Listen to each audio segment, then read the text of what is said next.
नमस्कार। आप सभी का भारत के भूगोल की इस क्लास में फिर से बहुत बहुत स्वागत है।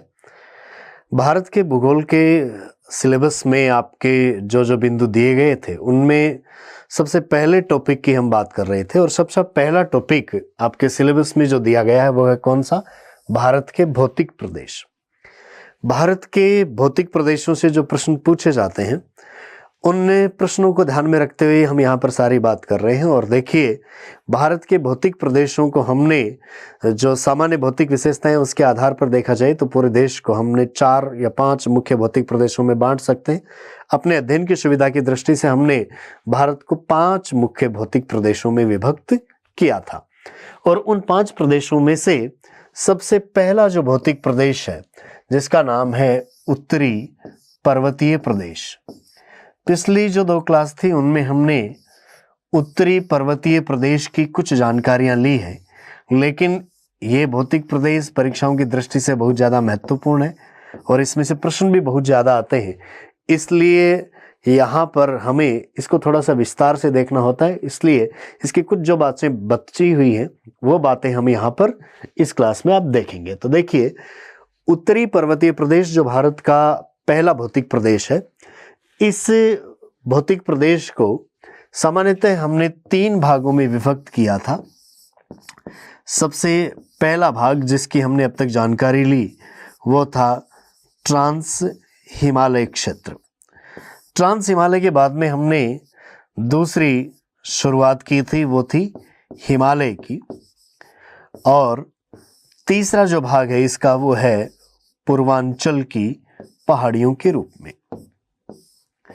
तो देखिए, उत्तरी पर्वतीय प्रदेश को हमने मोटे तौर पर 3 भागों में बांटा था। उन 3 भागों में ट्रांस हिमालय क्षेत्र, दूसरा हिमालय क्षेत्र और तीसरा पूर्वांचल की पहाड़ियां। ये जो हिमालय क्षेत्र था इसमें हमने 3 समानांतर श्रेणियां देखी, जिनमें सबसे उत्तर में है कौन सी श्रेणी? महान हिमालय। उसके दक्षिण में है लघु हिमालय और सबसे दक्षिण में है कौन सी? शिवालिक। तो देखिए, उत्तरी पर्वतीय प्रदेश में अब तक हमने जानकारी ली है एक तो किसकी? ट्रांस हिमालय क्षेत्र की। ट्रांस हिमालय क्षेत्र में मुख्य पर्वत चोटियां कौन सी हैं, मुख्य दर्रे कौन से हैं, ग्लेशियर कौन से हैं, इस तरीके के प्रश्न लगभग आपको वहां से पूछे जाते हैं। दूसरी हम यहाँ पर उत्तरी पर्वतीय प्रदेश में बात कर रहे थे किसकी? हिमालय की। और हिमालय की 3 समानांतर श्रेणियां हैं। कौन कौन सी? महान हिमालय, लघु हिमालय और शिवालिक। पिछली क्लास में हमने बात की किसकी? महान हिमालय पर्वत श्रेणी की। महान हिमालय पर्वत श्रेणी 6000 मीटर से भी अधिक ऊंचाई वाली है। 2400 किलोमीटर की लंबाई में पश्चिम से पूर्व तक सिंधु नदी की घाटी से ब्रह्मपुत्र नदी की घाटी के बीच में फैली हुई है, जिसका सबसे पश्चिमी बिंदु नंगा पर्वत के रूप में और सबसे पूर्वी बिंदु नामचा बरवा पर्वत के रूप में है। अन्य प्रमुख जो चोटियां हमने इसमें देखी उनमें यदि बात की जाए तो भारत से बाहर जो नेपाल में थी माउंट एवरेस्ट, वो पूरे विश्व की सबसे ऊंची चोटी थी।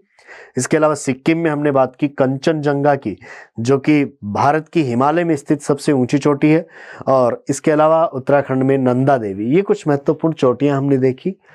इस महान हिमालय श्रेणी में हमने कुछ दर्रों की भी बात की थी, बुर्जिल, जोजिला, पेंसिला, बरालाचा, सिपकिला। उत्तराखंड में देखा जाए तो थागा, माना, नीति और लिपुलेख। सिक्किम में हमने नाथुला, जेलेपला, इन दर्रों की बात की। कुछ एक प्रश्न ग्लेशियर के भी पूछे जाते हैं, इसमें गंगोत्री है, मिलाम है, जेमू है। इनकी बात हमने महान हिमालय श्रेणी के संदर्भ में अब तक की है। तो यहां तक की अपनी बात हुई थी किसके बारे में? महान हिमालय श्रेणी के बारे में। अब देखिए, हिमालय श्रेणी का जो दूसरा भाग है वो है लघु हिमालय। तो अगली बात हम यहाँ पर करेंगे कौन सी श्रेणी की? लघु हिमालय पर्वत श्रेणी। महान हिमालय के ठीक दक्षिण में स्थित है। लघु हिमालय श्रेणी में हमें कौन कौन सी मुख्य विशेषताएं देखने को मिलती हैं, जो प्रश्न बनते हैं वो हम यहाँ पर डिस्कस करने हैं। तो देखिए, सबसे पहले हम लोकेशन देखते हैं कि कहाँ पर है लघु हिमालय पर्वत श्रेणी। भारत के संपूर्ण उत्तरी पर्वतीय प्रदेश को देखा जाए तो सबसे पहले हमने इस प्रदेश की जानकारी ली थी, और ये सारा का सारा जो क्षेत्र है ये तो क्या था? ट्रांस हिमालय क्षेत्र था। इसके बारे में हम पहले पढ़ चुके हैं। ट्रांस हिमालय में ये काराकोरम श्रेणी थी, ये लद्दाख श्रेणी थी, ये जास्कर श्रेणी थी और ये थी कैलाश श्रेणी। तो इनके बारे में हमने ट्रांस हिमालय में बात कर ली। इस ट्रांस हिमालय के दक्षिण में ये देखिए यहाँ पर 3 समानांतर श्रेणियां आपके सामने हैं। इन 3 श्रेणियों को मिलाकर हम कहते हैं हिमालय, जिसमें सबसे उत्तर में है यहाँ पर महान हिमालय, दक्षिण में लघु हिमालय और सबसे दक्षिण में है कौन सी, शिवालिक। इनमें से जो सबसे उत्तर में यहाँ पर ये है हिमालय पर्वत श्रेणी, इसमें महान हिमालय श्रेणी की हमने अब तक बात कर ली है कि महान हिमालय श्रेणी में कौन सी चोटियां हैं, कौन से ग्लेशियर हैं, कौन से दर्रे हैं, ये बात हम कर चुके हैं। महान हिमालय श्रेणी के बाद में देखिए ये महान हिमालय था। महान हिमालय श्रेणी के बाद में नेक्स्ट अगली बात हमें अब करनी है कौन सी श्रेणी के बारे में, लघु हिमालय पर्वत श्रेणी। लघु हिमालय पर्वत श्रेणी है वो महान हिमालय के ठीक दक्षिण में समानांतर रूप से पश्चिम से पूर्व दिशा में फैली हुई है। ये ठीक महान हिमालय के पैरेलल यहाँ पर चलेगी। लघु हिमालय श्रेणी में बहुत ज्यादा ऊंचाई नहीं है। तो देखिए लघु हिमालय जो पर्वत श्रेणी है उसकी ऊंचाई बहुत ज्यादा नहीं है और उसको हम विभिन्न भागों में अलग अलग नामों से जानते हैं। तो लघु हिमालय पर्वत श्रेणी जो महान हिमालय और शिवालिक के बीच में, इसलिए इसको मध्य हिमालय भी हम कहते हैं। और इस मध्य हिमालय में या लघु हिमालय में जैसे ही आप पश्चिम से पूर्व की ओर चलोगे तो इन पर्वत श्रेणियों को अलग अलग नामों से अलग अलग राज्यों में जाना जाता है। जैसे ये हिस्सा है, सबसे पहले हम यहाँ पर देखें लघु हिमालय श्रेणी को, तो देखिए जम्मू कश्मीर वाले हिस्से में यहाँ पर हम इस पर्वत श्रेणी को नाम देते हैं पीर पंजाल। प्रश्न आता है पीर पंजाल पर्वत श्रेणी कहां पर स्थित है, जम्मू कश्मीर राज्य में है। और यदि इस तरीके से प्रश्न पूछा जाए कि पीर पंजाल श्रेणी किस में स्थित है, ट्रांस हिमालय, महान हिमालय, लघु हिमालय, शिवालिक, तो किस में है, लघु हिमालय श्रेणी में है पीर पंजाल। जम्मू कश्मीर वाले हिस्से में देखा जाए तो वहां पर तो इसको जाना जाता है किस नाम से, पीर पंजाल के नाम से। उससे थोड़ा आगे चलेंगे तो यहाँ पर है हिमाचल प्रदेश, और हिमाचल प्रदेश वाले हिस्से में हम जाएं तो यहाँ पर इस लघु हिमालय श्रेणी को कह दिया जाता है धौलाधर। तो हिमाचल प्रदेश में इसको हम धौलाधर कहेंगे, जम्मू कश्मीर में पीर पंजाल कहते हैं, हिमाचल प्रदेश में इसको धौलाधर कहते हैं। आगे चलेंगे तो उत्तराखंड वाले हिस्से में आप चलेंगे तो उत्तराखंड में हम इसको कहते हैं मसूरी और नागटिब्बा श्रेणियां, मसूरी और नागटिब्बा श्रेणियों के नाम से इसको जाना जाता है। और उससे भी और आगे चलेंगे तो देखिए यहाँ पर नेपाल वाले क्षेत्र में देखेंगे तो नेपाल में हम इसको महाभारत श्रेणी के नाम से जानते हैं। तो नेपाल में इसका नाम होता है क्या, महाभारत श्रेणी। ये इससे लघु हिमालय श्रेणी के अलग अलग हिस्सों में अलग अलग नाम है। आगे चलेंगे तो देखिए सिक्किम के यहाँ पहुंचेंगे, फिर तीस्ता नदी से आगे कुछ क्षेत्र है जो नदियों के बाढ़ के द्वारा पूरी तरीके से यहाँ पर लघु हिमालय श्रेणी खंडित है। और आगे चलकर फिर से इसकी कुछ पहाड़ियाँ शुरू होती हैं। तो देखिए अरुणाचल प्रदेश में आगे चलेंगे तो यहाँ पर ये पहाड़ियाँ अलग अलग नामों से जानी जाती हैं। पश्चिम से पूर्व की ओर इन पहाड़ियों का क्रम पूछा जाता है परीक्षा में बहुत बार। तो पश्चिम से चलने पर सबसे पहले आती हैं कौन सी, डाफला पहाड़ियाँ। डाफला से आगे चलेंगे तो दूसरी आती हैं कौन सी, ये मीरी। और मीरी से आगे चलेंगे तो नेक्स्ट आती हैं कौन सी, अबोर। और अबोर से आगे चलेंगे तो आती हैं कौन सी, मिश्मी। तो डाफला, मीरी, अबोर और मिश्मी पहाड़ियों के रूप में यहाँ पर यह आपको देखने को मिलती हैं। तो लघु हिमालय श्रेणी में अलग अलग हिस्से में इसके नाम अलग अलग हैं। यदि हम यहाँ से चलें तो जम्मू कश्मीर में पीर पंजाल, हिमाचल प्रदेश में धौलाधर, उत्तराखंड में मसूरी और नागटिब्बा, नेपाल में महाभारत, आगे अरुणाचल प्रदेश में देखेंगे तो डाफला, मीरी, अबोर और मिश्मी पहाड़ियों के रूप में जानी जाती है। अब देखिए इस लघु हिमालय श्रेणी में से लगभग यहीं से इसी तरीके का प्रश्न आपको सबसे ज्यादा पूछा जाता है। लघु हिमालय श्रेणी की ऊंचाई बहुत ज्यादा नहीं है, लगभग 3000 मीटर से लेकर आपको 4500 मीटर तक की ऊंची चोटियां यहाँ पर मिलती हैं। इसलिए यहाँ पर ऊंची चोटी का प्रश्न आपको नहीं पूछा जाता है। इन पहाड़ियों का नाम आपको पूछा जा सकता है। एक दो महत्वपूर्ण दर्रे हैं उनका प्रश्न आ सकता है, ग्लेशियर का भी प्रश्न यहाँ से आपके लिए नहीं आएगा। तो लघु हिमालय श्रेणी के बारे में जो भी महत्वपूर्ण तथ्य हैं वो हम लिखते हैं, नोट कर लीजिए। आप अपना हेडिंग डालिए आज का। हिमालय पर्वत श्रेणी में हमने पिछली क्लास में महान हिमालय के बारे में पढ़ा था। अब आज का हेडिंग लिखिए लघु हिमालय या मध्य हिमालय। आज का अपना जो बिंदु है वो कौन सा है, लघु हिमालय या मध्य हिमालय।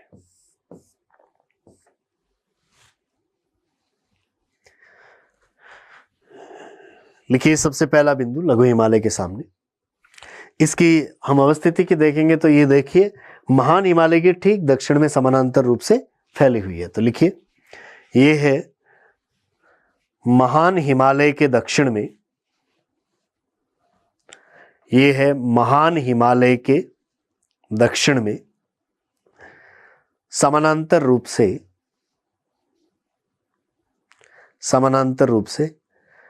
पश्चिम से पूर्व दिशा में फैली हुई है।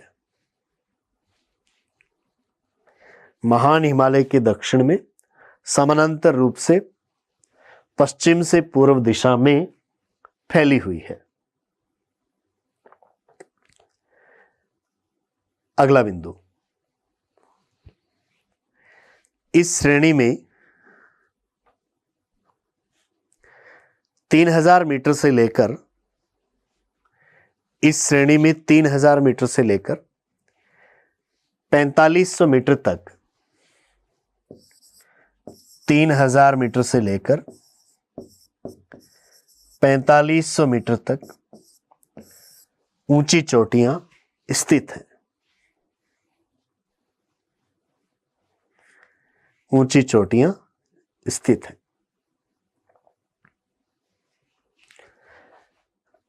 अगला बिंदु हमें यह नोट करना है कि इसको विभिन्न क्षेत्रों में कौन कौन से नामों से जाना जाता है। तो लिखिए नेक्स्ट अगला पॉइंट, लघु हिमालय श्रेणी को,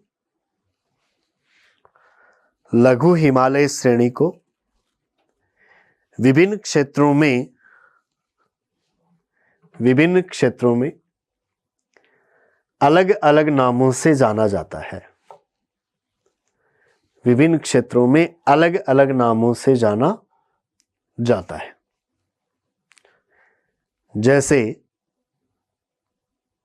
जैसे सबसे पहला लिखिए जम्मू कश्मीर में पीर पंजाल,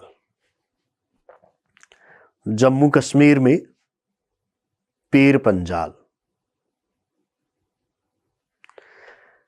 नेक्स्ट लिखिए हिमाचल प्रदेश में, हिमाचल प्रदेश में धौलाधर, हिमाचल प्रदेश में धौलाधर। तीसरा लिखिए उत्तराखंड में मसूरी व नागटिब्बा, उत्तराखंड में मसूरी व नागटिब्बा।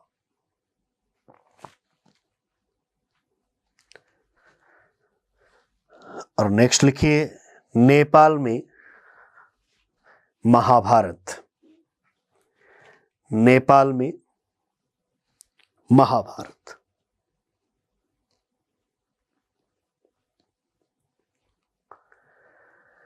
आगे चलकर हम देखें तो लघु हिमालय श्रेणी यहाँ पर पूर्वी भागों में कुछ दूरी तक आपको खंडित मिलती है, अनुपस्थित मिलती है, और उसके बाद में फिर से पहाड़ियाँ शुरू हो जाती हैं जिनको अरुणाचल प्रदेश में डाफला, मिरी, अबोर और मिश्मी पहाड़ियों के नाम से जाना जाता है। लिखिए अगला बिंदु, इस श्रेणी के पूर्वी भाग में, इस श्रेणी के पूर्वी भाग में अरुणाचल प्रदेश में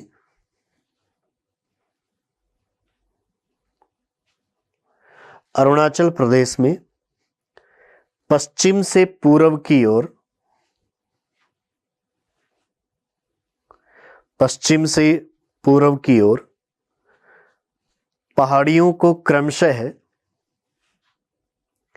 पहाड़ियों को क्रमशः कौन कौन से नामों से जाना जाता है। पहला लिखिए डाफला, पहाड़ियों को क्रमशः डाफला। नेक्स्ट कॉमा मिरी, डाफला, मिरी। अगला लिखिए अबोर, और नेक्स्ट लिखिए मिश्मी। डाफला, मिरी, अबोर और मिश्मी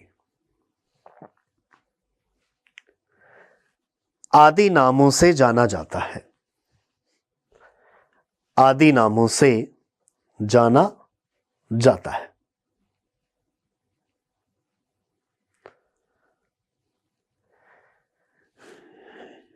ये तो हमें इन पहाड़ियों के नाम देखने को मिले। यहाँ से चलेंगे पीर पंजाल, धौलाधर, मसूरी, नागटिब्बा, महाभारत, और अरुणाचल प्रदेश में चलेंगे तो डाफला, मीरी, अबोर और मिसमी।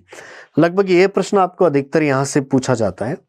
इसके अलावा क्या प्रश्न बन सकते हैं, तो देखिए यहाँ पर ये जो हिस्सा है, यहाँ ऊपर हम देखें तो ये है महान हिमालय, और ये हिस्सा है पीर पंजाल और धौलाधर वाला लघु हिमालय। महान हिमालय और लघु हिमालय के बीच का ये जो क्षेत्र है, जिसमें यहाँ पर इसको हम कह देते हैं कश्मीर घाटी, और इधर हिमाचल प्रदेश में लाहौल स्पीति घाटी है। ये जो क्षेत्र है, आगे और हम चले तो ये उत्तराखंड तक इस क्षेत्र में, तो ये जो बीच की घाटी है महान हिमालय और लघु हिमालय के बीच की घाटी, इस घाटी में इस लघु हिमालय के जो उत्तरी ढाल हैं उनके ऊपर हमें कुछ घास के मैदान देखने को मिलते हैं। ऐसे घास के मैदानों को हम कश्मीर में यहाँ कहते हैं मार्ग, जिनमें एग्जाम्पल आपके सामने आता है गुलमर्ग और सोनमार्ग। और उत्तराखंड वाले हिस्से में देखें तो यहां पर इन घास के मैदानों को कहा जाता है बुग्याल और पयार। तो ये परीक्षाओं में बहुत ज्यादा बार पूछे जाने वाला प्रश्न है कि लघु हिमालय के उत्तरी ढालों पर या महान और लघु हिमालय के बीच के जो घास के मैदान है उनको कश्मीर में तो क्या कहा जाता है, मर्ग, और उत्तराखंड में उनको कहा जाता है बुग्याल और पयार कहा जाता है। तो एक फैक्ट पूछा जाता है, लिख लीजिए अगला बिंदु। महान व लघु हिमालय के बीच, महान व लघु हिमालय के बीच लघु हिमालय के उत्तरी ढालों पर, लघु हिमालय के उत्तरी ढालों पर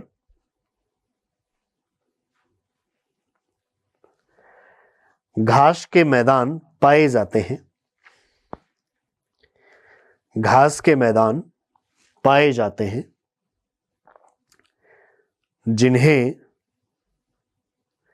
जिन्हें कश्मीर में मर्ग, जिन्हें कश्मीर में मर्ग, ब्रैकेट में लिख लीजिए गुलमर्ग व सोनमर्ग। कश्मीर में मर्ग, ब्रैकेट में लिख लीजिए गुलमर्ग व सोनमर्ग, तथा उत्तराखंड में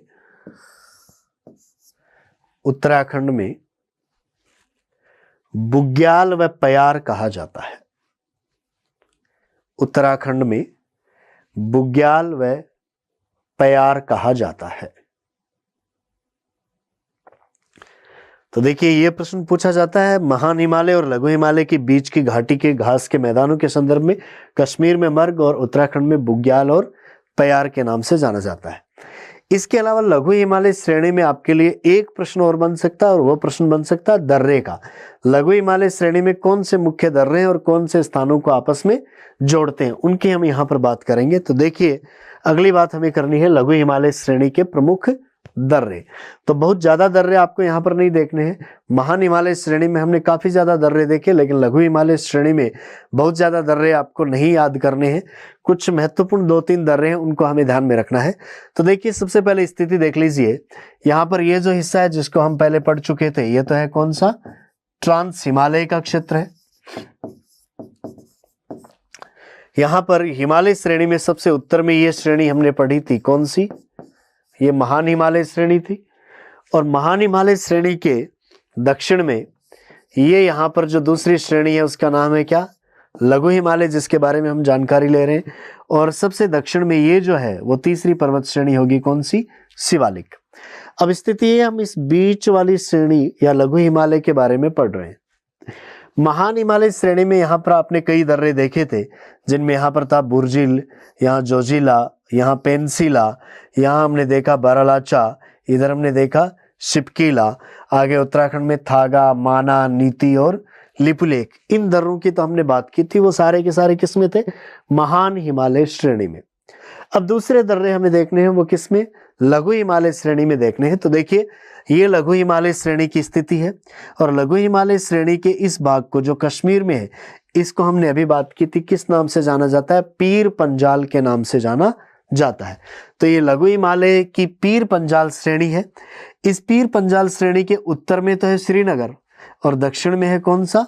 जम्मू। तो आपको जम्मू से यदि श्रीनगर जाना है तो बीच में आपको लघु हिमालय को पार करना पड़ेगा, और लघु हिमालय का ये जो हिस्सा है जहां पर हम इसको क्या कहते हैं? पीर पंजाल। तो जम्मू से श्रीनगर जाने के लिए आपको पीर पंजाल श्रेणी को पार करना पड़ेगा, और पीर पंजाल श्रेणी में से जो रास्ते निकलते हैं उनमें दो महत्वपूर्ण दर्रों के आपको नाम ध्यान में रखने हैं। पहला देखिए, सबसे पश्चिम में ये जो दर्रा है, इसका तो नाम भी क्या है? पीर पंजाल दर्रा ही है। तो पीर पंजाल दर्रा पीर पंजाल पर्वत श्रेणी में स्थित है। किसको जोड़ता है? तो पीर पंजाल के दक्षिण में तो है जम्मू, और उत्तर में है श्रीनगर। तो जम्मू को श्रीनगर से जोड़ने वाला जो मार्ग है वो एक तो है कौन सा दर्रा? पीर पंजाल दर्रा। लेकिन ये पुराना मार्ग है जम्मू से श्रीनगर के बीच का, जिसको वर्तमान में उपयोग में नहीं लिया जाता है। इस समय जो महत्वपूर्ण दर्रा है जम्मू से श्रीनगर जाने के लिए, वो आपको यहाँ पर देखने को मिल रहा है, और इसका नाम क्या है? बनिहाल। तो यहाँ पर बनिहाल सबसे महत्वपूर्ण है। बनिहाल दर्रा किसको जोड़ रहा है? जम्मू को श्रीनगर से जोड़ रहा है। तो देखिए, आप जम्मू से श्रीनगर जाएंगे तब तो बनिहाल दर्रे को पार करेंगे, और श्रीनगर से और ऊपर आप कारगिल, लेह इधर जाएंगे तब आप यहाँ पर जोजिला को पार करेंगे, जो कि किस में था? महान हिमालय श्रेणी में था। तो लघु हिमालय में कश्मीर वाले हिस्से में पीर पंजाल श्रेणी में दो महत्वपूर्ण दर्रे, एक का तो नाम पीर पंजाल ही है, और दूसरे दर्रे का नाम क्या है? बनिहाल दर्रा है। बनिहाल दर्रे से होकर आप जम्मू से श्रीनगर जा सकते हैं। इस मार्ग में, जम्मू से श्रीनगर के मार्ग में आपको जवाहर सुरंग देखने को मिलती है, और वर्तमान में एक नई जो सुरंग बनाई गई है लंबी, चेनानी नासरी, वो सुरंग भी इसी रास्ते में आपको देखने को मिलती है। तो यहाँ पर जम्मू कश्मीर में ये बनिहाल दर्रा महत्वपूर्ण है। ऐसे ही हिमाचल प्रदेश में हम चलेंगे तो वहां पर कौन सा दर्रा आएगा आपके सामने? रोहतांग दर्रा आएगा। रोहतांग दर्रे की स्थिति देखें तो देखिए, लघु हिमालय के दक्षिण में यहाँ तो है मनाली, और लघु हिमालय के उत्तर में चलेंगे तो यहाँ पर है लाहौल स्पीति घाटी।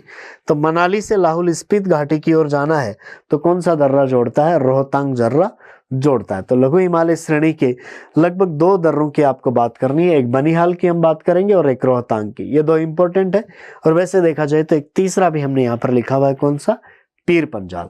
तीनों दर्रों की हम यहाँ पर बात कर लेते हैं। हेडिंग डालिए अब अपना, लघु हिमालय के प्रमुख दर्रे लिखिए।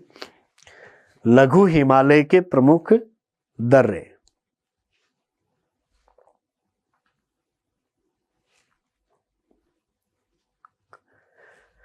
लघु हिमालय के प्रमुख दर्रों में सबसे पहला लिखिए पीर पंजाल दर्रा। सबसे पहला नाम लिखिए पीर पंजाल दर्रा।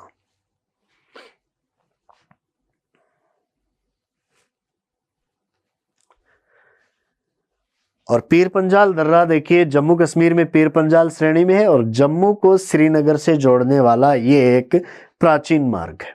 लिखिए, ये है जम्मू कश्मीर में, ये है जम्मू कश्मीर में पीर पंजाल श्रेणी में स्थित है। यह है जम्मू कश्मीर में पीर पंजाल श्रेणी में स्थित है, तथा जम्मू को श्रीनगर से जोड़ने वाला, जम्मू को श्रीनगर से जोड़ने वाला प्राचीन मार्ग है। जम्मू को श्रीनगर से जोड़ने वाला प्राचीन मार्ग है। पीर पंजाल के बाद में दूसरे दर्रे की हम बात करेंगे, तो दूसरा दर्रा है, क्या नाम है? बनिहाल। नेक्स्ट लिखिए बनिहाल दर्रा। बनिहाल दर्रा। और बनिहाल दर्रा भी पीर पंजाल श्रेणी में स्थित है, और जम्मू को श्रीनगर से जोड़ने वाला ये नया मार्ग है। लिखिए, यह है दर्रा जम्मू कश्मीर की पीर पंजाल श्रेणी में, यह दर्रा जम्मू कश्मीर की पीर पंजाल श्रेणी में स्थित है, जो जम्मू को श्रीनगर से जोड़ने वाला, जम्मू को श्रीनगर से जोड़ने वाला नया मार्ग है। जम्मू को श्रीनगर से जोड़ने वाला नया मार्ग है। और इस मार्ग में 2 सुरंगों के नाम भी महत्वपूर्ण हैं। जम्मू से श्रीनगर जाते समय पहली महत्वपूर्ण सुरंग जिसके बारे में बहुत बार प्रश्न होते थे वो कौन सी थी? जवाहर सुरंग। और उसके बाद में लगभग 9 किलोमीटर से भी ज्यादा लंबी नई सुरंग बना दी गई, वो कौन सी थी? चेनानी नासरी सुरंग।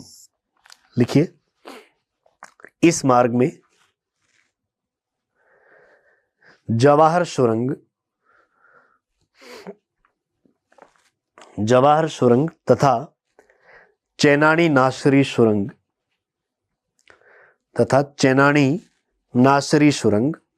स्थित है। जवाहर सुरंग तथा चेनानी नासरी सुरंग स्थित है।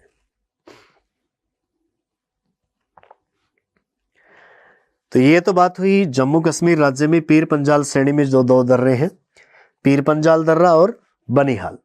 उसके आगे चलेंगे तो हिमाचल प्रदेश में एक महत्वपूर्ण दर्रा है जिसका नाम है क्या? रोहतांग दर्रा यहाँ पर लघु हिमालय श्रेणी में स्थित है। और इस लघु हिमालय के दक्षिण में यहाँ पर है मनाली, इस तरफ यहाँ कुल्लू है, ये मनाली है। और लघु हिमालय के उत्तर में यहाँ पर है लाहौल स्पीत घाटी। तो मनाली से लाहौल स्पीत घाटी जाने के लिए जो दर्रा हमें मार्ग प्रदान करता है वो कौन सा है? रोहतांग दर्रा है। लिखिए अगला दर्रा, रोहतांग दर्रा।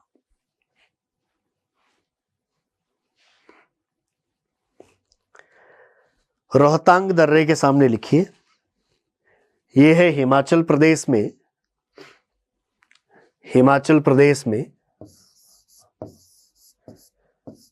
मनाली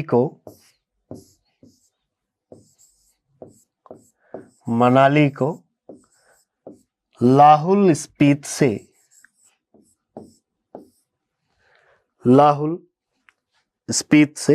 जोड़ता है।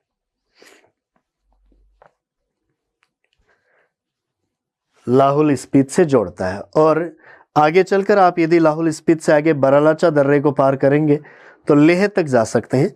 तो मनाली से लेह तक यहाँ पर हाईवे का निर्माण किया गया है। ये भारत में सबसे ऊंचाई पर स्थित हाईवे है जिसको हम जानते हैं किस नाम से? मनाली लेह हाईवे। तो प्रश्न ऐसा होता है कि निम्न में से कौन सा दर्रा मनाली लेह हाईवे पर स्थित है? तो यहाँ पर लघु हिमालय श्रेणी में कौन सा? रोहतांग स्थित है। और महान हिमालय श्रेणी में जाओगे तो वहां पर बरालाचा था जो हमने महान हिमालय में पढ़ा था। लिखिए, रोहतांग दर्रे के सामने लिखना है, इस दर्रे से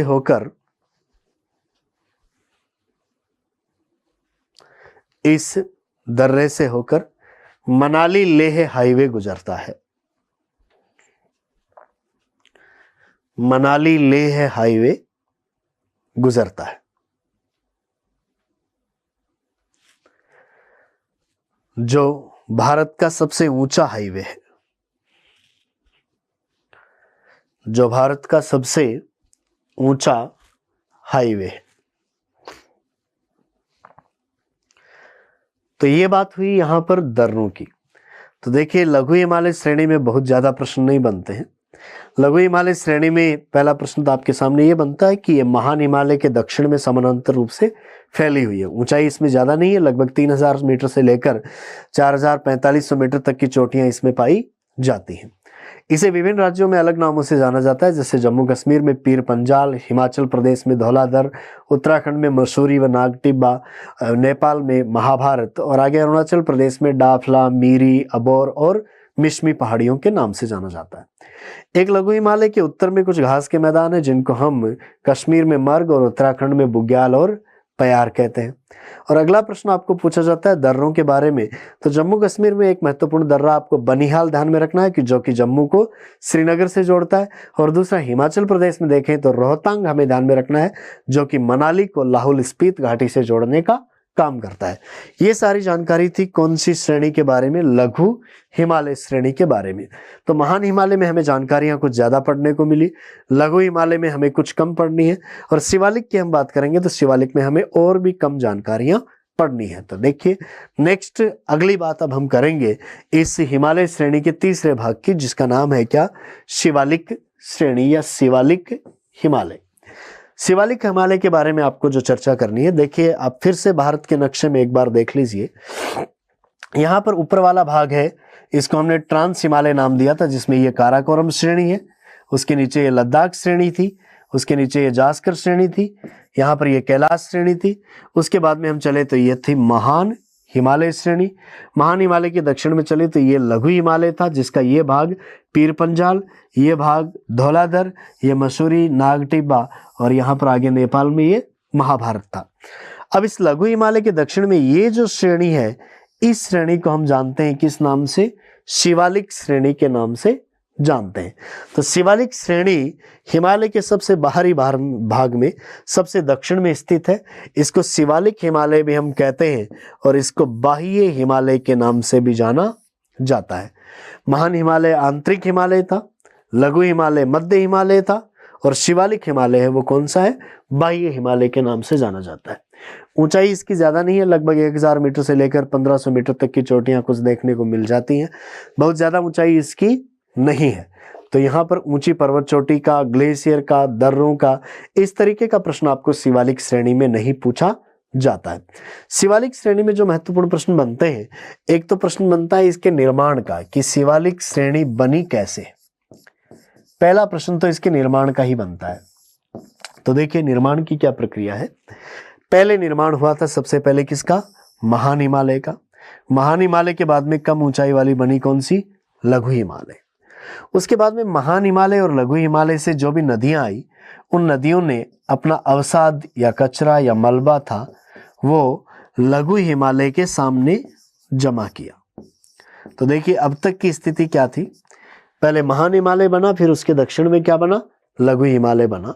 इनसे जो भी नदियां आई, उन नदियों के अवसाद लघु हिमालय के दक्षिण में जमा हो गए।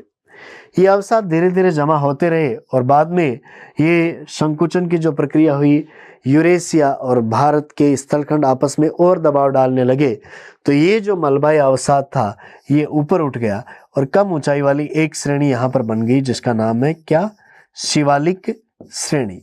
तो प्रश्न आता है कि शिवालिक श्रेणी का निर्माण किससे हुआ है, तो महान और लघु हिमालय की ओर से आने वाली नदियों द्वारा जो कंकड़ पत्थर अवसाद लाए गए थे, उनके जमा होकर ऊपर उठने से शिवालिक श्रेणी का निर्माण हुआ है। ये सबसे बाद में बनी है, ये सबसे नई श्रेणी है, इसकी ऊंचाई अभी ज्यादा नहीं है। किसी दर्रे का या किसी चोटी का प्रश्न यहाँ से नहीं पूछा जाएगा। शिवालिक की जो पहाड़ियां हैं, यहाँ पर जम्मू वाला भाग है, इसलिए हम इस क्षेत्र में इनको कह देते हैं कौन सी पहाड़ियां, जम्मू की पहाड़ियां कह देते हैं। आगे चलें उत्तराखंड में, तो उत्तराखंड में हम इनको दुधवा पहाड़ियों के नाम से जानते हैं। यहाँ पर नेपाल की ओर चलेंगे तो नेपाल में हम इनको चूरिया पहाड़ियों के नाम से जानते हैं। ऐसे अलग अलग पहाड़ियों के नामों से भी इनको जाना जाता है। एक और प्रश्न यहाँ पर महत्वपूर्ण बनता है कि लघु हिमालय और शिवालिक के बीच का ये जो क्षेत्र है, बीच की ये जो घाटी है, इसको हम पश्चिमी भागों में चलेंगे तो वहां पर दून कहते हैं, और पूर्वी भागों की ओर इसको द्वार कहा जाता है। तो ये सामान्य से 3-4 बातें हैं जो आपको शिवालिक श्रेणी के बारे में पूछी जाती हैं। तो हिमालय में जो तीसरा भाग है शिवालिक हिमालय, नाम लिखिए। लघु हिमालय के बाद में अगला हेडिंग आपका डालिए शिवालिक हिमालय।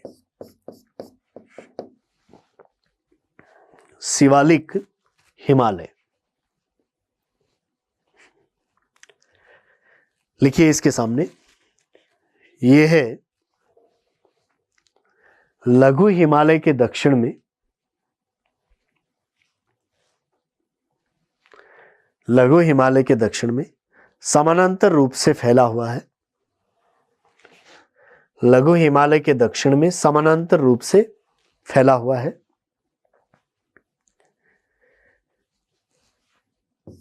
इसे बाह्य हिमालय भी, इसे बाह्य हिमालय भी कहा जाता है। इसे बाह्य हिमालय भी कहा जाता है। अगली बात पूछी जा सकती है इसके निर्माण की। तो देखिए निर्माण किससे हुआ है? महान और लघु हिमालय की ओर से नदियों द्वारा लाए गए अवसादों के जमने और उनके ऊपर उठने से शिवालिक श्रेणी का निर्माण हुआ है। लिखिए शिवालिक श्रेणी का निर्माण, शिवालिक श्रेणी का निर्माण महान व लघु हिमालय की ओर से, शिवालिक श्रेणी का निर्माण महान व लघु हिमालय की ओर से आने वाली नदियों द्वारा, महान व लघु हिमालय की ओर से आने वाली नदियों द्वारा लाए गए अवसादों के जमाव,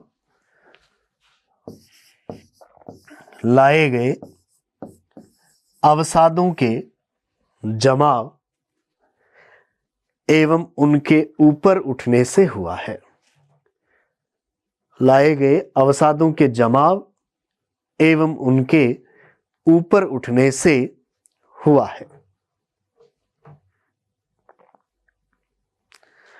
यह बात हुई निर्माण की। ऊंचाई यदि हम देखें तो शिवालिक श्रेणी में ऊंचाई आपको ज्यादा नहीं मिलती है, लगभग 900 मीटर से लेकर 1500 मीटर तक की चोटियां इसमें मिलती हैं। लिखिए अगला बिंदु, इस श्रेणी में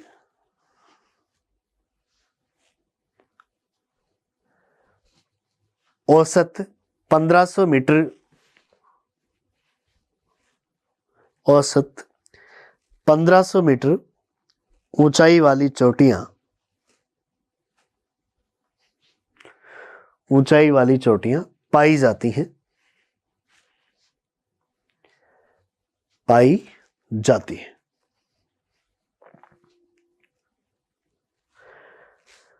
और विभिन्न भागों में इसे हम कौन से नामों से जानते हैं? तो देखिए सामान्यतः जम्मू में तो इसका नाम जम्मू की पहाड़ियां ही है, उत्तराखंड में इनको हम दुधवा पहाड़ियां और नेपाल में हम इनको चूरिया पहाड़ियों के नाम से भी जाना जाता है। लिखिए अगला बिंदु, इसे उत्तराखंड में, इसे उत्तराखंड में दुधवा पहाड़ियों, उत्तराखंड में दुधवा पहाड़ियों एवं नेपाल में, नेपाल में चूरिया पहाड़ियों के नाम से, चूरिया पहाड़ियों के नाम से जाना जाता है।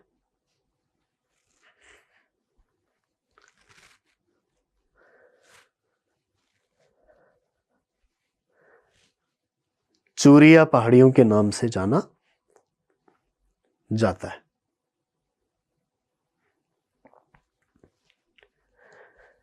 इसके अलावा एक और जो प्रश्न बनता है वो देखिए, ये लघु हिमालय श्रेणी है और ये शिवालिक श्रेणी है। इनके बीच की ये जो संकड़ी घाटी है, इस घाटी को हम पश्चिमी भागों में देखें तो इधर नाम दिया जाता है क्या? दून। और पूर्वी भागों की ओर चलेंगे तो यहां पर नाम है क्या? द्वार, जो कि आपको असम तक इस आर्य में देखने को मिलते हैं। लिखिए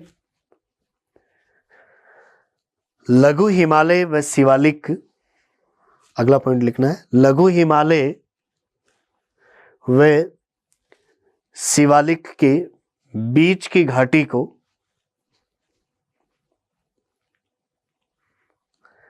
लघु हिमालय व शिवालिक के बीच की घाटी को पश्चिमी भागों में दून, पश्चिमी भागों में दून तथा पूर्वी भागों में, तथा पूर्वी भागों में द्वार कहा जाता है। पूर्वी भागों में द्वार कहा जाता है। और देखिए असम वाले यहां पर क्षेत्र में चलेंगे तो यहां पर जो द्वार क्षेत्र हैं वो चाय की कृषि के लिए बहुत ज्यादा जाने जाते हैं, बहुत ज्यादा उपयुक्त हैं। लिखिए पूर्वी भागों में द्वार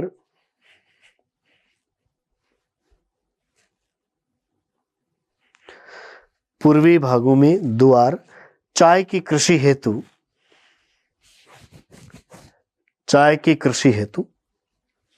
उपयुक्त है। चाय की कृषि हेतु उपयुक्त है। तो ये कुछ जानकारियां पूछी जाती हैं किसके बारे में? शिवालिक के बारे में। उत्तरी पर्वतीय प्रदेश में हमने पहले ट्रांस हिमालय की जानकारी ली, फिर हिमालय में हमने 3 श्रेणियां देखी, महान हिमालय, लघु हिमालय और शिवालिक श्रेणियां। यहां तक की बात में हम देखें तो ये जो भी पर्वत श्रेणियां हैं, इन पर्वत श्रेणियों को एक दूसरे से अलग करने वाले कुछ भ्रंश या फॉल्ट हमें इस पर्वतीय प्रदेश में देखने को मिलते हैं। कौन कौन से ऐसे फॉल्ट हैं, भ्रंश हैं और उनके क्या प्रश्न बनते हैं, वो देखिए हमें यहाँ पर देखने हैं। देखिए अगली महत्वपूर्ण बात आपको करनी है, हिमालय क्षेत्र के प्रमुख भ्रंश कौन कौन से हैं जो इन पर्वत श्रेणियों को एक दूसरे से अलग करते हैं। तो देखिए यहाँ पर आपको ऊपर वाला जो क्षेत्र दिखाया गया इसका नाम है ट्रांस हिमालय, उसके नीचे है हिमालय। इस ट्रांस हिमालय क्षेत्र और इस हिमालय की सबसे उत्तरी श्रेणी जिसका नाम है क्या? महान हिमालय। इसके बीच का ये जो भाग है, ये जो भ्रंश है, इसको हम कहते हैं कौन सा? सिंधु शचर भ्रंश। इंडस सचर या सिंधु सचर के नाम से जाना जाता है। तो प्रश्न होता है कि इंडस सचर या सिंधु सचर किसको अलग करता है? तो उत्तर में है ट्रांस हिमालय और दक्षिण में है क्या? महान हिमालय। ट्रांस हिमालय और महान हिमालय को अलग करने वाले भ्रंश का नाम क्या हुआ? सिंधु शचर भ्रंश। नेक्स्ट इससे आगे चलेंगे तो ये महान हिमालय है, ये श्रेणी, ये महान हिमालय है और ये यहां पर देखें तो ये है लघु हिमालय। महान हिमालय और लघु हिमालय को जो भ्रंश अलग कर रहा है उसका नाम है मुख्य केंद्रीय क्षेप, या हम कहते हैं क्या?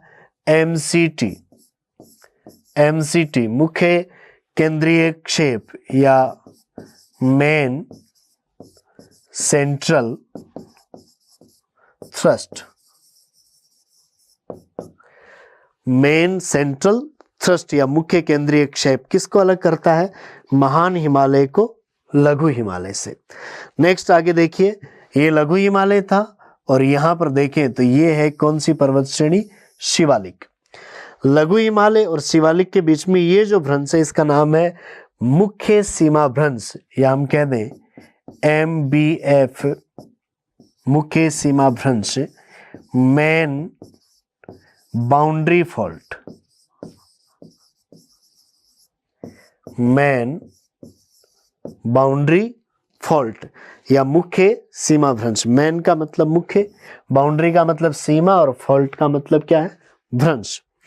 यहां पर आगे देखिए, ये शिवालिक थी और शिवालिक के दक्षिण में ये यहां पर है उत्तर का विशाल मैदान। शिवालिक श्रेणी और इस उत्तर के विशाल मैदान के बीच में ये जो भ्रंश है इसका नाम है हिमालय अग्र भ्रंश या HFF। क्या नाम है? HFF, या हम कहते हैं हिमालयन फ्रंट फॉल्ट या हिमालयन अग्र भ्रंश। Himalayan front fault.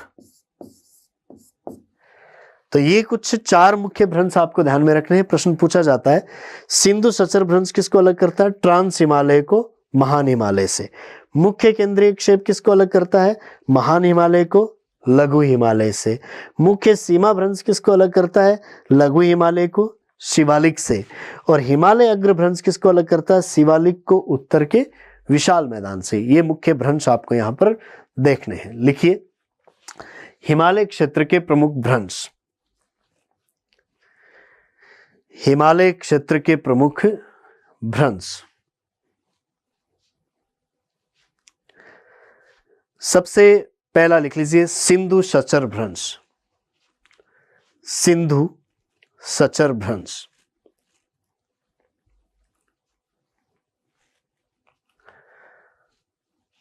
और ये किसके बीच में है?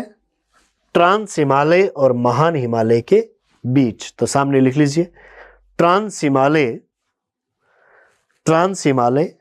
व महान हिमालय के बीच। ट्रांस हिमालय व महान हिमालय के बीच।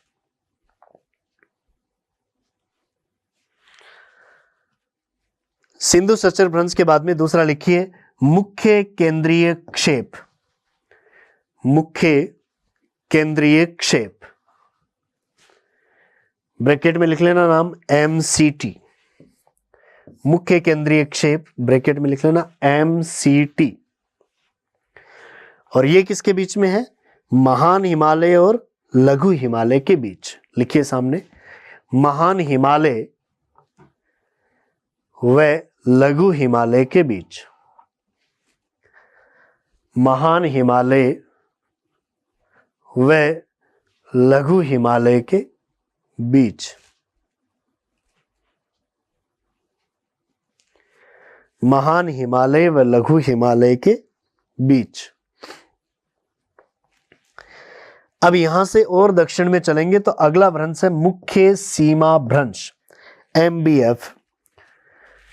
MBT और MBF के नाम से यहां पर जाना जाता है, मुख्य सीमा भ्रंश। ऊपर देखें तो यहां लघु हिमालय और दक्षिण में देखें तो क्या है? शिवालिक श्रेणी है, उनके बीच में स्थित है। लिखिए मुख्य सीमा भ्रंश, ब्रैकेट में लिख लेना MBF। और मुख्य सीमा भ्रंश के सामने लिखिए लघु हिमालय व शिवालिक के बीच।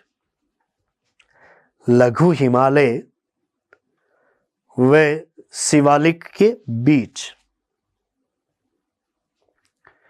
लघु हिमालय व शिवालिक के बीच। और इसके दक्षिण में चलेंगे तो अगला भ्रंश है वो HFF यानी हिमालय अग्र भ्रंश है।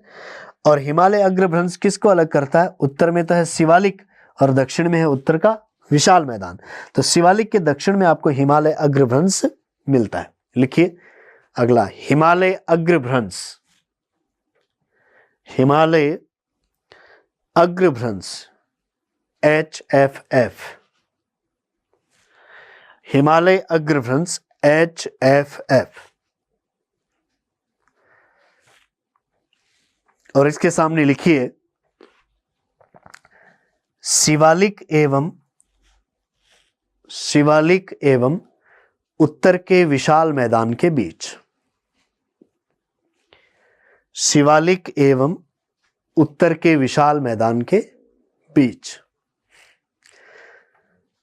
तो यहां से आपको कई बार भ्रंश का यह प्रश्न पूछा जाता है। सिंधु सचर किसके बीच में? ट्रांस हिमालय और महान हिमालय के बीच में। मुख्य केंद्रीय क्षेप है महान हिमालय और लघु हिमालय के बीच। मुख्य सीमा भ्रंश है लघु हिमालय और शिवालिक के बीच। और हिमालय अग्र भ्रंश है शिवालिक और उत्तर के विशाल मैदान के बीच। ये बात हुई हिमालय क्षेत्र के प्रमुख भ्रंशों की। हिमालय का अब तक का हमने जो वर्गीकरण पढ़ा है ये अनुदैर्ध्य वर्गीकरण पढ़ा है, जिसमें हमने महान हिमालय, लघु हिमालय और शिवालिक ऐसे पर्वत श्रेणियां देखी हैं। हिमालय का प्रादेशिक विभाजन या अनुप्रस्थ विभाजन करने का काम सबसे पहले सिडनी बुर्रार्ड ने किया था। और उन्होंने 4 अनुप्रस्थ भाग या 4 इसके प्रादेशिक विभाग किए थे हिमालय के। वो कौन कौन से वो हमें देखने, परीक्षा में यहां पर भी आपको कई बार प्रश्न पूछा जाता है। तो देखिए हिमालय के अनुप्रस्थ विभाग या हिमालय का हम कह सकते हैं प्रादेशिक विभाजन। ये जो प्रादेशिक विभाजन था ये किसने किया है? ये यदि देखा जाए तो ये काम किया है किसने? सिडनी बुर्रार्ड ने। सिडनी बुर्रार्ड ने हिमालय को नदी घाटियों के आधार पर 4 प्रदेशों में बांटा है, 4 भागों में बांटा है। कौन कौन से 4 भाग हैं? देखिए नदियों को देखते जाइए। यहां पर यह है सिंधु नदी और यहां से जा रही है कौन सी? सतलज। सिंधु और सतलज के बीच का जो भाग था उसको नाम दिया है क्या? पंजाब हिमालय। पंजाब हिमालय भी कह सकते हैं। और यहां पर देखिए कश्मीर का भाग भी है, इसलिए इसको कश्मीर हिमालय भी कहा जा सकता है। तो दोनों ही नाम आप देख सकते हैं। पंजाब हिमालय या कश्मीर हिमालय कहां पर स्थित है? सिंधु से सतलज के बीच में। नेक्स्ट देखिए ये थी सतलज और ये है काली नदी। सतलज से काली नदी के बीच का जो उत्तराखंड वाला ये हिस्सा है इसको कहा जाता है कौन सा हिमालय? कुमायूं हिमालय। इसके आगे चलें तो ये है काली नदी और ये है तीस्ता। काली नदी से तीस्ता नदी के बीच का ये जो भाग है इसको कहा गया है क्या? नेपाल हिमालय। और आगे चले तो ये तीस्ता है और ये है कौन सी, ब्रह्मपुत्र। इन दोनों के बीच का ये जो भाग है इसको कहा गया है क्या, असम हिमालय। तो ये 4 भाग यहाँ पर किए गए हैं। पंजाब हिमालय को देखें तो ये 560 किलोमीटर की चौड़ाई में है। यहाँ पर सतलज से काली नदी के बीच में कुमायूं हिमालय है, वो 320 किलोमीटर की चौड़ाई में है। काली नदी से तीस्ता नदी के बीच में जो नेपाल हिमालय है वो 800 किलोमीटर की चौड़ाई में है। और तीस्ता से ब्रह्मपुत्र के बीच में जो असम हिमालय है वो 720 किलोमीटर की चौड़ाई में आपको मिलता है। तो सर्वाधिक विस्तार किसका है, नेपाल हिमालय का यहाँ पर मिलता है। ये वर्गीकरण किया था सिडनी बोरार्ड ने। अब इस प्रादेशिक विभाजन से भी आपको प्रश्न पूछे जा सकते हैं कई बार, जैसे यहाँ पूछ लिया कि बनिहाल दर्रा कौन से हिमालय में स्थित है, और ये 4 ऑप्शन आ गए, पंजाब हिमालय, कुमायूं हिमालय, नेपाल हिमालय और असम हिमालय। तो बनिहाल दर्रा यहाँ पर था जम्मू कश्मीर में, तो ये कौन सा हिस्सा हुआ, पंजाब हिमालय, या पंजाब हिमालय नाम नहीं आए तो क्या आ सकता है, कश्मीर हिमालय। इसी तरीके से मान लीजिए आपको पूछ लिया नंदा देवी चोटी कहाँ है, तो नंदा देवी चोटी यहाँ पर थी, कौन से हिमालय में आ गई, कुमायूं हिमालय में आ गई। या आपको ऐसा पूछ लिया माना दर्रा कहाँ है, तो माना दर्रा यहाँ पर था, कौन से में, कुमायूं हिमालय में।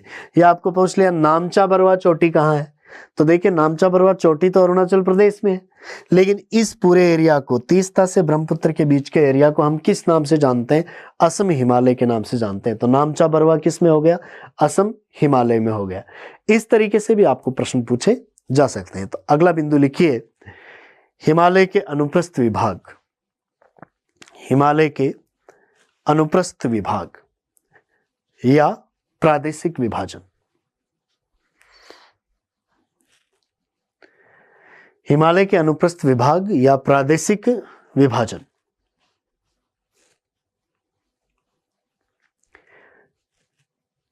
लिखिए इसके सामने, सिडनी बोरार्ड ने नदी घाटियों के आधार पर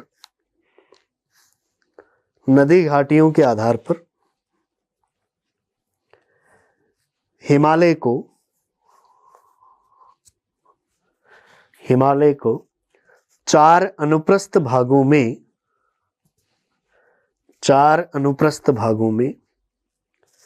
विभक्त किया है।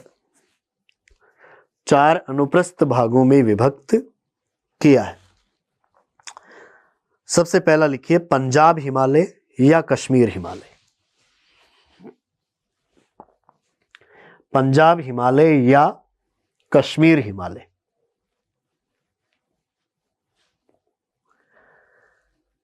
और इसके सामने लिखिए सिंधु से सतलज नदी के बीच।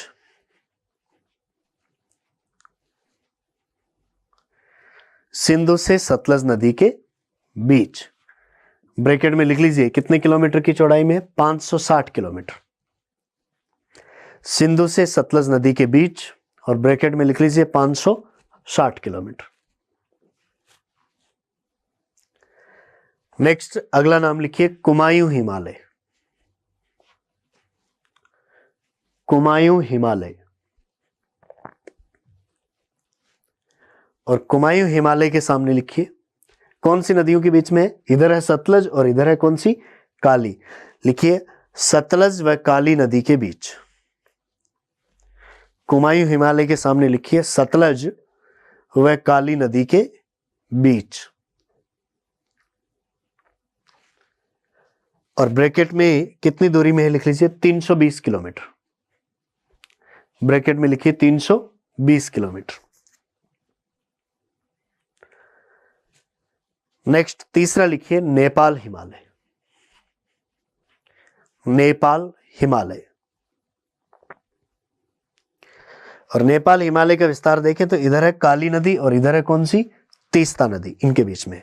लिखिए काली नदी से तीस्ता नदी के बीच। काली नदी से तीस्ता नदी के बीच। और कितनी दूरी में है, 800 किलोमीटर की दूरी में। तो सबसे बड़ा भाग कौन सा हो गया, नेपाल हिमालय। ब्रैकेट में लिख लीजिए 800 किलोमीटर। 800 किलोमीटर। और चौथा और अंतिम भाग लिखिए असम हिमालय। चौथा और अंतिम भाग लिखिए असम हिमालय। नदी देखिए इस तरफ तीस्ता है और इस तरफ ब्रह्मपुत्र है, दोनों के बीच का क्षेत्र है। तो लिखिए तीस्ता से ब्रह्मपुत्र नदी के बीच, तीस्ता से ब्रह्मपुत्र नदी के बीच।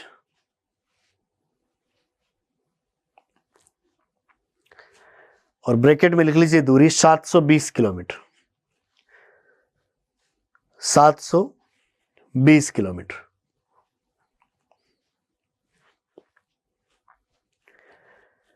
तो ये हिमालय के अनुप्रस्थ विभाग है। कई बार यहां से भी प्रश्न पूछा जाता है, कौन सा विभाग कौन सी नदियों के बीच में है, कौन सा कितने किलोमीटर की लंबाई में फैला हुआ है, कौन सा बड़ा है छोटा है, ये बात भी आपको पूछी जा सकती है। तो यहाँ पर ये सारी चर्चा हुई आपकी उत्तरी पर्वतीय प्रदेश में, पहले ट्रांस हिमालय की और उसके बाद में हिमालय की। तीसरा जो भाग हमने किया था भारत के पूर्वी भागों में, जिसको हम जानते हैं किस नाम से, पूर्वांचल की पहाड़ियों के नाम से। तो देखिए उत्तरी पर्वतीय प्रदेश का जो तीसरा भाग है वो पूर्वांचल की पहाड़ियों के नाम से जाना जाता है। भारत के उत्तरी पूर्वी राज्यों में जो पहाड़ियां हैं उनको हम पूर्वांचल की पहाड़ियां कहते हैं। ये पूर्वांचल की पहाड़ियां भारत की इस पूर्वी सीमा में म्यांमार की सीमा के सहारे फैली हुई हैं। और देखिए इन पहाड़ियों को हम विभिन्न राज्यों में अलग अलग नामों से जानते हैं। जैसे यहाँ पर अरुणाचल प्रदेश में हम इनको कहते हैं क्या, पटकोई बूम। अरुणाचल प्रदेश वाले हिस्से में इनका नाम है पटकोई बूम। आगे यहाँ पर नागालैंड में हम इनको कह देते हैं क्या, नागा पहाड़ियां। मणिपुर में हम इनको कह देते हैं मणिपुर की पहाड़ियां। और यहाँ पर मिजोरम में हम इनको कह देते हैं मिजो पहाड़ियां। यहाँ पर नागा पहाड़ियों में इस एरिया में आपको सबसे ऊंची चोटी मिलती है कौन सी, सरामती। और यहाँ पर मिजो पहाड़ियों में ब्लू माउंटेन आपको ऊंची चोटियों के रूप में देखने को मिलती है। तो यहाँ पर बहुत ज्यादा प्रश्न नहीं बनते। नागा पहाड़ियों से इस तरफ आप यदि असम की तरफ आएंगे तो असम में यहाँ पर आपको मिलती हैं कौन सी, बरेल पहाड़ियां। तो बरेल किसका हिस्सा है, यहाँ पर असम का हिस्सा है। बरेल, मिकिर, रेंगमा ये पहाड़ियां आपको यहाँ पर मिलती है। और फिर मेघालय में उस प्रायद्वीपीय भारत का भाग है गारो खासी और जयंतिया की पहाड़ियां। तो ये कुछ अन्य पहाड़ियां भी आगे चलकर देखने को मिलेंगी। पूर्वांचल की पहाड़ियों में बहुत संक्षिप्त सी जानकारी आपको देखनी है। लिखिए उत्तरी पर्वतीय प्रदेश का तीसरा भाग पूर्वांचल की पहाड़ियां, पूर्वांचल की पहाड़ियां।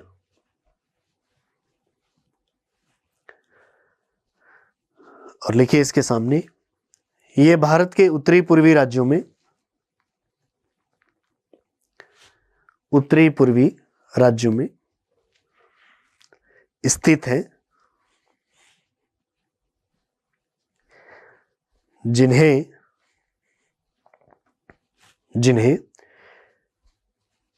विभिन्न भागों में निम्न नामों से जाना जाता है। विभिन्न भागों में निम्न नामों से जाना जाता है। सबसे पहला लिखिए, अरुणाचल प्रदेश में पटकोई बूम। अरुणाचल प्रदेश में पटकोई बूम।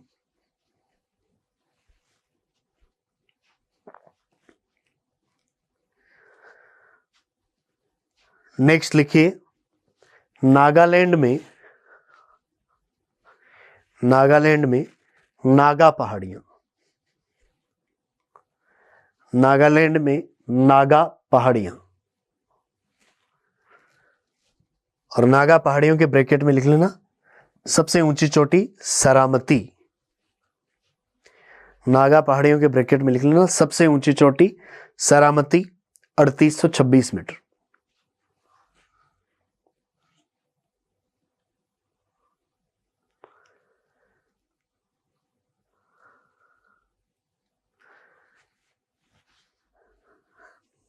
नेक्स्ट, नागा पहाड़ियों से इस तरफ हम चलेंगे असम की ओर। तो यहां पर कौन सी पहाड़ियां हैं, बरेल पहाड़ियां। तो लिखिए असम में बरेल पहाड़ियां।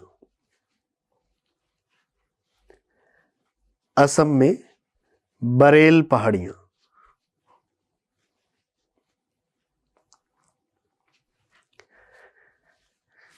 नेक्स्ट लिखिए, मणिपुर में मणिपुर की पहाड़ियां। मणिपुर में मणिपुर की पहाड़ियां।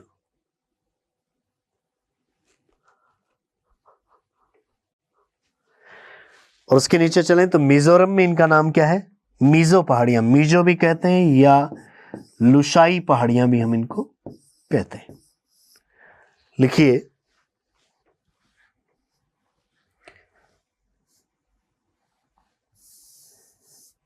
मिजोरम में मीजो पहाड़ियां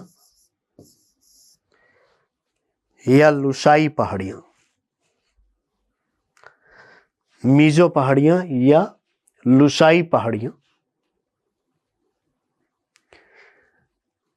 और ब्रैकेट में लिख लीजिए इनके सबसे ऊंची चोटी, सबसे ऊंची चोटी Blue Mountain, Blue Mountain 2157 metre, सबसे ऊंची चोटी ब्लू माउंटेन 2157 मीटर।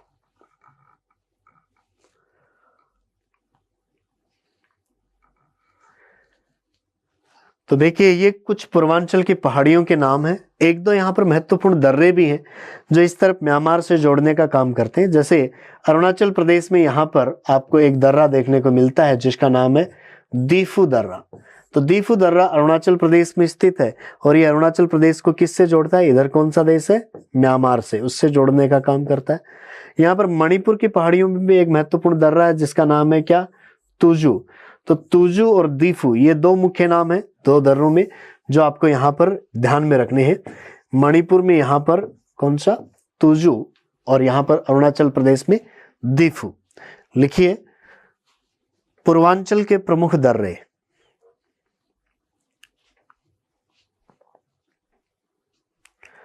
पूर्वांचल के प्रमुख दर्रे।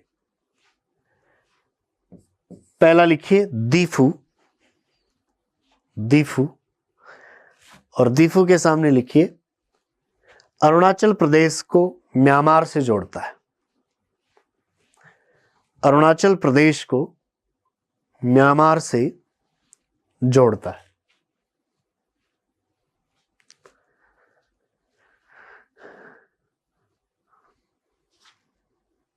नेक्स्ट, दूसरा लिखिए तुजू, तुजू दर्रा, और इसके सामने लिखिए मणिपुर को म्यांमार से जोड़ता है, मणिपुर को म्यांमार से जोड़ता है। तो ये कुछ महत्वपूर्ण तथ्य हैं जो आपको पूर्वांचल की पहाड़ियों से पूछे जाते हैं। यहां तक हमने देखिए भारत के जो भौतिक विभाग किए थे उनमें से जो सबसे पहला भौतिक विभाग था जिसका नाम था उत्तरी पर्वतीय प्रदेश। उस उत्तरी पर्वतीय प्रदेश में सबसे पहले हमने ट्रांस हिमालय को पढ़ा कि उसमें कौन सी पर्वत श्रेणियां हैं, जिसमें थी काराकोरम, लद्दाख, जास्कर और कैलाश। उसमें कुछ महत्वपूर्ण चोटियों में हमने नाम पढ़ा था केटू या गॉडविन ऑस्टिन जो कि सबसे ऊंची चोटी थी। प्रमुख ग्लेशियर में हमने सियाचिन का नाम पढ़ा था। प्रमुख दर्रों में हमने ट्रांस हिमालय में खारदुंगला का नाम पढ़ा था। उसके बाद में हिमालय श्रेणी की हमने बात की जिसमें 3 समानांतर श्रेणियां थी, महान हिमालय, लघु हिमालय और शिवालिक। महान हिमालय में हमने कुछ प्रमुख चोटियों, दर्रों, ग्लेशियर की बात की। लघु हिमालय में 2 एक महत्वपूर्ण दर्रे और विभिन्न भागों में उसके नाम क्या है उसकी बात की। शिवालिक श्रेणी के निर्माण की और उसकी कुछ मुख्य विशेषताओं की हमने यहाँ पर चर्चा की। हिमालय की तीनों श्रेणियों के बीच में कौन कौन से मुख्य भ्रंश हैं जिनमें सिंधु चचर, MCT, main central thrust, main boundary fault, Himalayan front fault, उनकी हमने बात की। उसके बाद में सिडनी बुर्राड का हमने हिमालय का प्रादेशिक या अनुप्रस्थ विभाजन देखा। हिमालय की महान, लघु और शिवालिक तीनों श्रेणियों के बाद में उत्तरी पर्वतीय प्रदेश का जो सबसे पूर्वी भाग था जिसका नाम है पूर्वांचल की पहाड़ियां, जिसमें हमने पटकोईबुम, नागा पहाड़ियों, मणिपुर की पहाड़ियां, मीजो या लुसाई पहाड़ियां, इन सब के बारे में जानकारी ली। तो ये सारी की सारी जानकारी बनती है भारत के भौतिक प्रदेशों में उत्तरी पर्वतीय प्रदेश की। जो प्रश्न आपको परीक्षाओं में पूछे जाते हैं उन्हीं को ध्यान में रखते हुए ये सारी जानकारियां आपको दी गई है। भारत के भौतिक प्रदेशों में इस उत्तरी पर्वतीय प्रदेश के बाद में जो दूसरा नंबर आएगा वो है इस उत्तरी पर्वतीय प्रदेश के ठीक दक्षिण में स्थित भाग जिसका नाम है उत्तर का विशाल मैदान। तो अगला भौतिक प्रदेश जो हम पढ़ेंगे अगली क्लास में वो होगा भारत का उत्तर का विशाल मैदान। तब तक के लिए नमस्कार।